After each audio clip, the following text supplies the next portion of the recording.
to AMSD for having us here to explain what we think is a really important and exciting opportunity for Minnesota educators to do some new things that we're not allowed to do right now under No Child Left Behind, and perhaps get rid of some of the things of No Child Left Behind that have been a struggle for us to implement. So I'll just kind of start at the beginning, which is, as you're all probably well aware, a few months ago, Secretary Duncan announced an opportunity for states to apply for a waiver from No Child Left Behind if they were willing to meet certain requirements. Basically, what he's done is he's outlined principles that states need to meet in order to get a waiver. And I think it's really helpful in this conversation for people to understand where we're starting from. Most of you, I'm sure, are well aware of where your own district is at, where your own schools are at in the AYP system.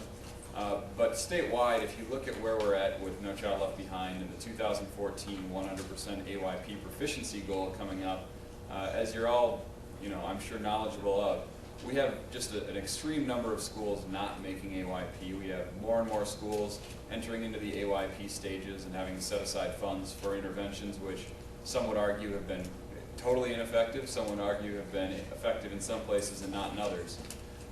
So we're in a situation in Minnesota where we're really excited about an opportunity to remove ourselves from this situation and do something that works better for the students in Minnesota. So we've begun the process now of looking at an NCLB waiver. We've been really living this 24 hours a day over at the department for the last month and a half or so, and we're really excited about the opportunity. So what I'd like to do today is just outline what it is that we have to be doing to get this waiver, what it is that the department is beginning to craft as a proposal, and then I'd also like to take some questions and hear any comments or feedback that you have. We have been trying as much as possible to engage our stakeholders around the state, because this is something that will have a big impact on every school around the state, and we're very cognizant of that. And with the short timeline that we have before the application deadline on November 14th, we're really excited about having opportunities like this to meet with stakeholders and hear what it is you think should be part of this system going forward. So I think what's helpful, there are a couple handouts that you have that you might find interesting and instructive in understanding exactly what this waiver entails. The first is a handout that's one side says waived and the other side says not waived. And that's going to outline pretty clearly what it is we're talking about eliminating under the waiver. The thing that is probably most immediate and I've said is probably the biggest crowd pleaser is the 2014 goal of 100% proficiency. I think most of us in this room who have worked with this have come to understand that 100% proficiency by 2014 is, while a noble goal, is pretty unrealistic for most schools, if not all schools. So we've been given the opportunity under the waiver to eliminate that goal and replace it with something that's ambitious yet achievable. And we'll get into the details of that a little bit later. We were also given the opportunity to waive the requirement to identify Title I schools as in need of improvements, corrective action, or restructuring. We've been given a waiver. We will be given a waiver to stop identifying Title I districts as in need of improvement or in corrective action. We would eliminate set-asides for school choice, supplemental educational services, and professional development. We would essentially eliminate all interventions that are tied to not making AYP on an annual basis. We would also eliminate any mandatory school and district improvement plans based on AYP status. And that's a little bit misleading, because we will still have a system under state law of school improvement planning based off of AYP targets. However, what would change is that right now you have the Department of Education breathing down your neck telling you you need to finish that plan and you need to do it in a certain way. The waiver would allow us to take some of the shackles off there and let the district and the school really work on it at a local level. We would eliminate the 40% poverty threshold to operate a Title I school-wide program in some schools that have been identified as needing the most support. And this is one that a lot of people are excited about too here. We would eliminate limits on transferability of federal funds. Right now there's a 50% limit on transferability. Under the waiver it would go up to 100%. And we'd also eliminate the requirement to notify the U.S. Department of Education when utilizing transferability. And finally, there'd be some elimination of restrictions on rural districts' ability to transfer funds based on their AYP status, and improvement plans for districts failing to meet highly qualified teacher requirements. So as you can see, there are a lot of things that are waived here. I'm not going to get too into detail with what's not waived because most of it's incorporated in the system that I'll outline here that we're proposing. So those are the things that they're offering, and you're probably sitting there wondering now, what is it that they're asking for those things to be eliminated? And the answer is broken down into 4 principles that the Department of Education in Washington has outlined that every state must meet in order to get a waiver. The first is something where Minnesota is really well poised, and that's to have college and career-ready standards in place for our students. We're able to have our standards certified as such in reading because of our participation in Common Core, and in math because of our Institutes of Higher Education's willingness to certify the standards as college and career ready because of their involvement in the creation of those standards. For that principle 1, we're essentially just explaining. We're not changing anything. The standards are not going to change under the waiver application. We're just explaining what our standards are. Principle 2 is where most of the action is taking place, and that's to create a new system of accountability. Basically, we're going to replace the way that we identify schools for improvement. Right now, we use AYP, which is essentially a proficiency-based measurement. We're replacing it with multiple measures, and then replacing the 2 designations of making AYP and not making AYP with 3 designations of schools. We have priority schools, which are the lowest 5% of schools statewide. The most persistently underperforming is the term that they use. The next 10% is the focus schools. And focus schools should not be thought of as the 10% directly above the priority schools. Focus schools are a unique opportunity for Minnesota given our unique problem here. Focus schools really focus on achievement gaps.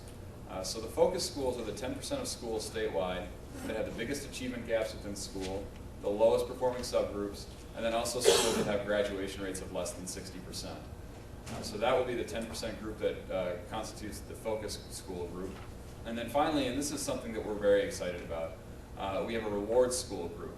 And we've decided that that's probably going to be a 15% group. It's not mandated a certain percentage in the guidance from the federal government. However, we think that if you're going to identify 15% at the bottom, it makes a lot of sense to identify the 15% at the top. It creates some good opportunities for sharing best practices between the priority, focus, and reward schools, and also gives us an opportunity, which we haven't had under the current AYP system, to rather than just saying, congratulations, you're making adequate yearly progress, to say, here are the schools that are really going above and beyond that. Here are the schools that are getting fantastic student growth, are doing a great job of closing achievement gaps, and yes, are still achieving a high level of proficiency in doing all of those things. So we're really excited about that opportunity to, rather than just focus on the schools that aren't doing so well, to really shine a light on the schools that are doing great work on a year-to-year basis. The third principle is effective instruction and leadership within schools. And basically what they're asking for this principle is for us to explain our principal and teacher evaluation system. And because of the legislation that was passed in the special session and signed by the governor, we're very well poised in that area as well to take advantage of this opportunity. We essentially just need to explain our timeline for implementing the principal and teacher evaluation system and explain what the system will look like in the application. So that won't require any changes to state law or to the way that we're going to be implementing that principal and teacher evaluation system. The fourth principle is not without irony. Coming from the federal government, they have asked us to reduce administrative burden and unnecessary duplication of reporting. For those of you working in districts, most of you in the room, I think you'd probably say it's interesting that the federal government would be telling us that.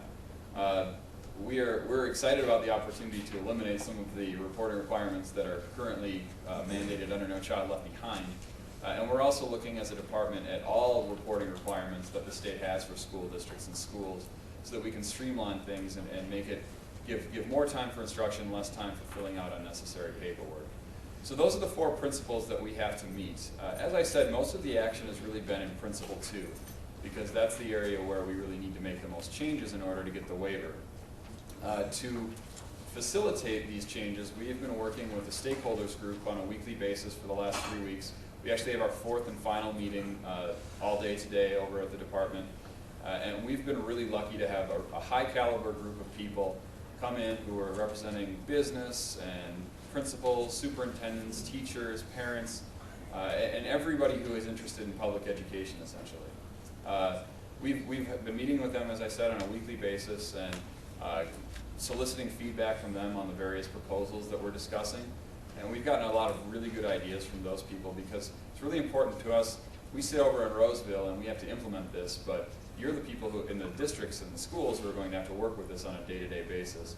We want to make sure that we're getting the right ideas in place so that this is a system that works for schools instead of working against schools. So with our stakeholders group, we've begun now to really coalesce around an outline of what it is that we're going to be doing under Principle 2. As I said, the bedrock of Principle 2 is that you have to identify those three groups of schools. So you have priority, focus, and reward schools. And the three things that you really need to answer, there are three major questions. And that's, how are you identifying those schools? What are you doing in those schools to help them improve? And then what are you doing with the rest of schools who aren't in those three categories to make sure that they are still being held accountable and giving the continuous support they need to encourage improvement? And the first question is really at the core of all of this, and it's the one that people seem to be the most interested in. It's, how are you going to identify these schools? As I said at the beginning, under AYP we really have a proficiency-based system. I mean, we look at graduation rate, attendance, and participation, but as you all know, I'm sure, where schools miss AYP is when they fail to meet their proficiency targets. So you're looking at a system that looks pretty much just at your raw proficiency. What's the percentage of students who are passing the MCAs? And while we think that proficiency is absolutely essential to measuring school accountability, we think that there are a lot more things that should be looked at. So what we're proposing, and you have a chart in front of you, the multiple measures chart, that is really going to be the key tool that we use in this new system. In the multiple measures chart, we'll measure 4 different areas to use in school accountability. We use proficiency, using the AMOs that will be generated to replace AYP. We'll use student growth, look at individual student growth and say which schools are doing a great job of promoting a high level of growth. We'll look at achievement gap reduction to say which schools are doing the best job of making sure that the lower performing subgroups are doing a better job of growing at a higher rate than the higher performing subgroups, so that if you continue to do that over time, eventually the achievement gap ends up closing. And finally, we look at graduation rate using the new four-year cohort rate that the federal government has mandated all states use in accountability systems. So those are the 4 elements that we're going to be measuring. And the way that this is going to work, as you see in your chart, is that every school is going to earn points based off of their assessment performance for the first 3, and then their graduation rate for the 4th. What we'll do is, what we have proposed doing, and we're bringing to the stakeholders group this morning, is to have equal weighting for all 4 categories. So essentially you're looking at 25 points for each category. And schools can earn up to 25 points based off their ability to meet all their AMOs for proficiency, to have above average growth in student growth, to have above average achievement gap reduction, and then to have a graduation rate that is getting most kids graduated within 4 years. We think this is a far preferable system to what we have right now because it does measure multiple things. And then we're hopeful that by measuring student growth and really putting an emphasis on achievement gap reduction, we can get the kind of buy-in that we just don't get under AYP. I think people around the state now look at AYP and they say, I've been identified as not making adequate yearly progress, I'm being asked to implement these sanctions that I have had no say in, and I don't really accept the legitimacy of that. We're hopeful that by measuring more things, that when a school is told that you're a priority school and we want to work with you to turn things around, that there will be some buy-in from that school, because we're using a new measurement that does look at more than one category. So that's really the measurement, and in questions and answers, if you have any questions about the details within those 4 categories, I'd be happy to get into that. But for the sake of time, I'll move on to question number 2, really under Principle 2, which is, what do we do in those schools? We're really told what we need to do in the priority schools, that 5% group that's the lowest performing on a consistent basis. and that's that we have to implement turnaround principles. And any of you who are working in 6 schools right now might be filled with fear when you hear that term, turnaround principles. And I can assure you that there's more flexibility in turnaround principles than there is in the current turnaround models that were mandated under the SIG OTOS program. Of course, we have 19 SIG schools statewide, and they're implementing one of 4 turnaround models. They've often called the Duncan or Obama turnaround models. And they, as you probably know, are very restrictive. They're very prescriptive and tell you exactly what you have to do in these schools. And that works for some schools, but it doesn't work for all schools. With the turnaround principles, the language is much more permissive. So it's instead of, as we have under the turnaround models, you have to fire and rehire 50% of the staff. Under the turnaround principles, we are told that you have to assess the staff qualifications, the staff performance, and look at what would be the best strategic way to improve the staff's performance within the school. Another example would be, instead of replacing the principal, which is one of the mandates under some of the turnaround models, it's evaluate the performance of the principal, find ways to support the principal's work, or in cases where the principal is underperforming at a level that is just that inhibits the ability of the school to turn around, then in that case find a way to replace the principal. But these turnaround principles are, as I said, much more permissive than prescriptive. And we feel like it will give us an opportunity to really work with schools in the priority group on a school-by-school basis to find what's going to work best for them, to go from the bottom 5% to hopefully someday being a reward school, which is really the goal of all of this. So that's what we're going to be doing in the priority schools, working with our system of regional support, which we're in the process of revamping right now. Many of you work with the co-ops, I'm sure, the service co-ops around the state. The contract for that ends at the end of the year this year, and we are going to be looking for ways to make that system more efficient and more effective in working with schools. So that will be a critical element in terms of the state support that we'll be giving to priority schools. Focus schools have a little bit of a different look to them. As I said, they're not necessarily schools that have poor performance across the board. These are schools that have a subgroup or 2 subgroups or 3 subgroups that are really falling behind what we consider to be the kind of performance we want to be seeing from all students around the state.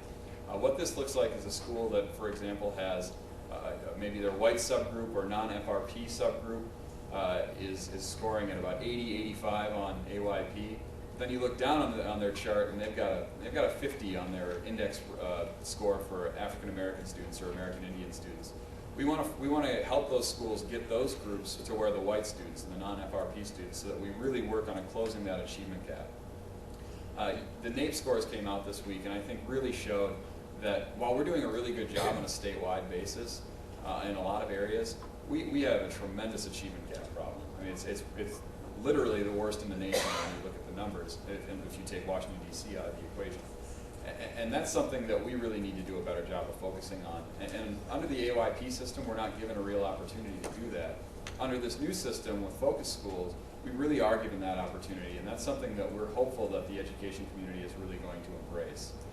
Those focus schools, because they have different issues than priority schools, will have a little bit different look to them when we go in and try to give them the kind of supports they need to turn things around. They don't have mandated turnaround principles. In fact, a focus school doesn't have any real mandated interventions. What a focus school is going to get from us is a menu of options. They're going to have an opportunity to look at what has worked in other schools, to look at what kind of things they should be doing to work with the individual subgroup that is struggling, and then implement those things in a way that works for their school and their community. The one way to describe this is that with the priority schools, we're in a position where we have to force feed them because of the guidance under federal law. With the focus schools, we are really told that we can give them a menu of options from which they can choose. They're going to choose their own meal. We're just going to make sure that the things on that menu are good for the school, really nutritious for the school. And then with the reward schools, unfortunately, the term can be a bit misleading. As much as we'd all like to give financial reward or some sort of administrative reward to schools for being in that top 15%, resources are such that that's probably not going to be likely, at least at first. What we're hopeful for is that the opportunity to be recognized and to be rewarded by being on the list of reward schools, by having the governor or the commissioner come in and say, congratulations, keep up the good work, will be motivation for schools to reach for that to reach for that reward school level. We're also hopeful that there's an opportunity for reward schools to work with priority and focus schools to share best practices, so that the good things that are happening in some of our reward schools can be replicated in focus and priority schools where they are appropriate. The third question that I mentioned at the beginning here is, what do we do with the rest of those schools? If you've got 15% at the bottom and you've got 15% at the top, and they have pretty clear ideas of what it is that they're going to have to be doing, what are we doing with that 70% in the middle? And that's a question that is really key to all of this, I think. And one of the things we have to continue doing is reporting AYP. So schools at all schools statewide, Title I and non-Title I, will continue to have their AYP reported. We'll do that with new AYP targets. As I said, we're scrapping the 2014 100% goal. We've been given a couple different options for what we can replace that with. And what we're leaning toward at this point, and we're going to bring this to the stakeholder group this morning and see what their reaction is, but they've been supportive of this option thus far, is that under option A in the guidance, we are given the opportunity to reset our AYP targets so that we do the statewide average for each subgroup. So every subgroup starts where the average is right now. And then in the 6-year period between now and 2018, we have to shrink the achievement gap and index rate achievement gap over the 6-year period. Basically what you're looking at there is, if you have your African American subgroup right now averaging 50% proficiency, by 2018 the expectation is that they will have cut the non-proficiency level in half, so they will have gotten to 75% in 6 years. Meanwhile, if the all students group is at 80% proficiency, the expectation is that they too will cut their non-proficiency in half, getting to 90. If you do the math on that, 80 minus 50 as a starting point is 30, 90 minus 75 as an end point is 15. So you've effectively cut the achievement gap in half in 6 years. That is the option that we are interested in looking at right now, because it does shine a light on the achievement gap, and it does really show where we're starting from, but sets ambitious goals by making sure that the groups that are farther behind have to accelerate at a faster rate. So that's the first element that the other 70% is subject to. They still have to have their AYP scores reported. It's sort of the idea that sunlight is the best disinfectant, that having to report that is motivation for them to really strive for greater levels of proficiency in those subgroups. The second element is the multiple measures chart. We're hopeful that we will be able to use the multiple measures chart for all schools and report that in the school report cards, so that schools, when AYP comes out, can also look and not just see what their AYP score is, but see how they did on student growth, and see how they did on achievement gap reduction, and see how they did on graduation rate. And look at how, when you put all those things together, all those elements that show the kind of performance we're getting in school, how do they do compared to the statewide average? And within that, we will be looking at this multiple measures chart and identifying those schools whose performance on the multiple measures chart indicates that while they may not be a priority or a focus school, there are some things that probably need to improve in that school. And rather than mandating supplemental educational services or school choice or write a school improvement plan in this way, what we would do in this situation is work with schools to do a needs assessment, find out where the needs are within that school, and then help you to craft a plan to move forward and improve on the areas where you're struggling. This would be much more of a hands-off system than we have right now, allowing the district and the school to work together, rather than having the state and the federal government telling you what exactly works for turning a school around. So there would still be an expectation that schools that are not up to snuff on this chart, even if they're not priority and focus, are going to be putting plans in place to improve their performance. So that's essentially what we're looking at for the 3 questions. We're going to be, as you can tell, the multiple measures chart is really key to all this. It's the way we identify the schools. It's then the way that we continue to track and continuous improvement as the years go on. And we really feel like using these multiple measures will give us an opportunity to see a fuller picture of what's going on in schools, rather than just looking at, did you make AYP or did you not make AYP? We're also excited about the opportunity to give schools more financial flexibility than they have right now under NCLB. The set-asides going away basically frees up 30% of your Title I funds that most schools are setting aside at this point. And we think that having the opportunity to do that is going to give schools a chance to be creative with their Title I funds, where right now they're really restricted in how they can use them. So with that, I think what would be helpful maybe is to take some comments and questions. If you have any questions about, like I said, the multiple measures chart, how we're getting to these numbers, I'd be happy to go over that in greater detail. I'm not a statistician, so I won't bore you with z-scores or normative growth discussions, but if you have any questions, feel free to shoot those out, and I'll answer them to the best of my ability. Thank you. Ann Carroll, St. Paul. I had a question about your accountability definitions and measures. Mm-hmm. Overall, I think this makes a ton of sense, and I really appreciate the hard work you've done on this. I'm a little concerned about in the growth line, the averaging, and the growth gap, we're averaging again. My concern would be, and thus my suggestion, the concern is that too many averages, even weighted, can mask particular subgroups and allow them to slip through the cracks, which is in my opinion, one of the great things about NCLB is it demanded attention to specific subgroups. So my suggestion would be, as you continue to move this forward, that you really run some very robust scenarios and see what happens. These small groups, large groups, a lot of differentiation, not much differentiation. See what happens to make sure we don't mask. Yep, absolutely, and I can assure you that the scenario running is taking place as we speak. We've got our data people crunching a lot of numbers right now. One thing that has changed originally with the growth model, and I know there are a couple people who have at least attended the work group meeting, so they'll know what I'm talking about. Last week when we brought some ideas with the growth model forward, the idea was to have a sort of a minority supergroup so that you capture smaller schools that maybe only have 7 students in each minority subgroup. There was a lot of pushback from that. They wanted to, the work group was insistent, and I think rightly so, that we can't look at all minority subgroups as one subgroup. They all have unique cultural situations, and they're starting from different starting points.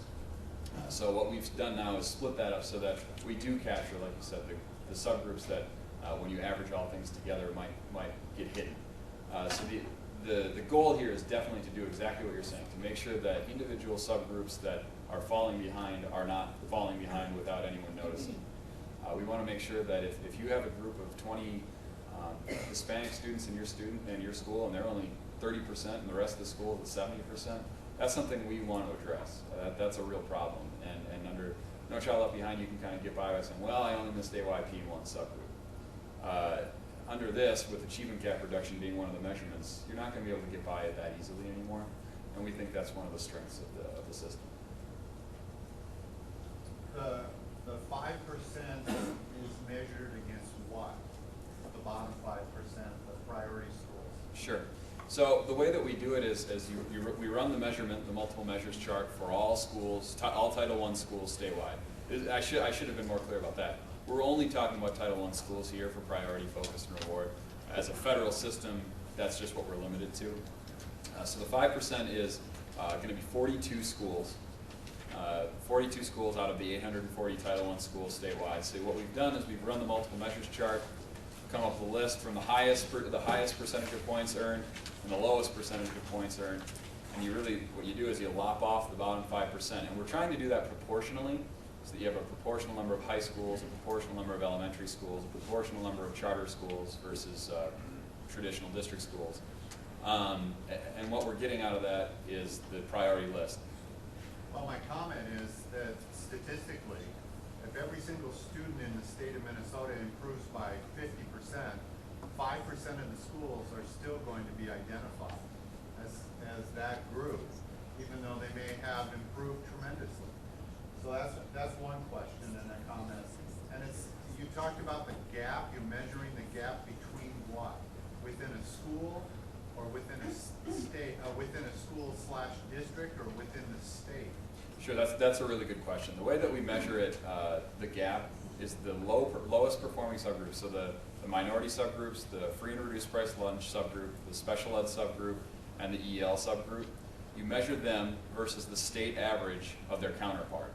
So it's not you're measuring, for example, if you have a very low performing white subgroup and a very low performing African American subgroup, you're not going to get credit for that. What we have is we're measuring the growth of, for example, the Hispanic students versus the growth of the statewide average growth for white students, or the statewide average, or the school's free and reduced price lunch subgroups growth versus the non-free and reduced price lunch average statewide.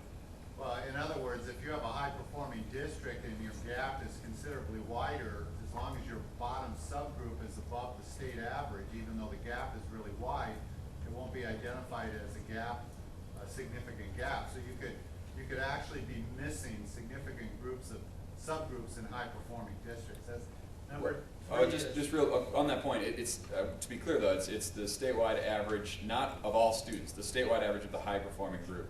So if you're low performing subgroups or disadvantaged subgroups, we're scoring or growing at a rate that is higher than the rate of growth for the advantaged subgroups, to use a clunky term.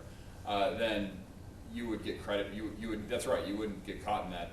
The idea being that if schools are all, if the subgroups, the disadvantaged subgroups in the school are in fact growing at a rate that is, and are already above the state average, then they don't have a real achievement gap. Maybe within the school it's a 90 versus an 80, and that's unfortunate, but the fact that they're at 80 is so far above what we have statewide that we have to limit our resources to the schools that have really low performing subgroups. Well, one last comment. Will the MCAs be recalibrated during the course of this time?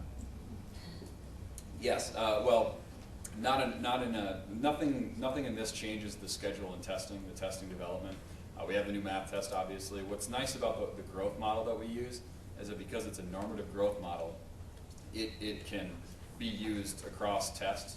So when we switch to the new reading test in a few years, it won't be a problem to measure growth, because what you're looking at is how did the student do, how is the student's growth compared to other students who had the same score as him last year. So if a student had a 42 on their test in third grade, the way that we get to their predicted growth is by looking at all students who had a 42 in third grade. What was their average in fourth grade? If the average was 45, but this student got a 49, then that's good growth, and that's where the school is rewarded for that kind of individual student growth. And that doesn't change for tests. If you have a new test, you can say, well, last year all these kids got 42s. This year on the new test, they all got 41s. That doesn't change because the test has changed. We can still use the model across different tests. You're talking multiple measures. Let me complicate things a little bit. Have you considered that in assessment, multiple measures is a good idea, and the MCAs is one measure? So I'm sorry, I'm not sure if I'm following. Are we talking about multiple assessment? Yeah, for proficiency you're using the MCAs. Mm-hmm. And I'm asking, did you consider that there may be other measures that you could or should use? Yeah, absolutely. And to be completely honest, I think that there is an appetite within the department and within the stakeholders group and within a lot of the people we've talked to include non-assessment material, course taking statistics, college placement statistics, things like that. Other tests as they are given statewide. We are limited by the federal guidance to using assessment data from the statewide assessment and the graduation rate. So that's what we're working with. How are you going to fund the support for the focus and priority schools? Using the same pool of funds that we have now for a support system under AYP. We don't get more money or less money under this. What we do have is, like I said, more flexibility for schools and districts than they have right now. So that's the first kind of new resources that we get. And then as a state, we're currently this year we have 420 plans, I think, that were written last year, district or school improvement plans. We have 2 people reviewing those at the department. You can imagine that's just not a very effective system for ensuring fidelity. By shrinking the group that is getting the intensive support, we are allowed to use our resources more effectively. But as I said, what's really key to this is that regional system that we have in place and is in the process of being reformed and made more efficient right now. We're going to have, the hope is to have regional facilitators out there who have the expertise and the ability to go into schools, who have some experience with turnaround work, and can go into those schools and really promote the kind of turnaround that we want to see out of the priority and focus schools. As for resources, unfortunately, we're not going to be getting any more resources for this.